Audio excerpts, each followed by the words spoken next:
Hello beautiful viewers, welcome back to my new video. Today's class is on preposition. আজকে আমরা সংক্ষিপ্তভাবে প্রিপোজিশনটা শিখিয়ে দেব। Preposition, pre মানে পূর্বে, পজিশন হচ্ছে অবস্থান। এক কথায় প্রিপোজিশন হলো পূর্বে অবস্থান। প্রিপোজিশন নাউন বা প্রোনাউনের পূর্বে বসে এবং বাক্যের অন্যান্য ওয়ার্ডের সাথে একটি সম্পর্ক তৈরি করে। এর মানে একটি বাক্যে প্রিপোজিশন যদি ভুল হয় তাহলে পুরো বাক্যটি ভুল হয়ে যাবে। Examples, Rimon goes to school, এখানে স্কুলটি নাউন আর টুটি হলো preposition.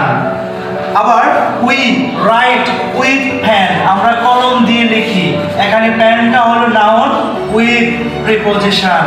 He lives in China, China এখানে নাউন, এর পূর্বে রয়েছে ইন, এখানে প্রিপোজিশন। আমরা যদি আবার এরকম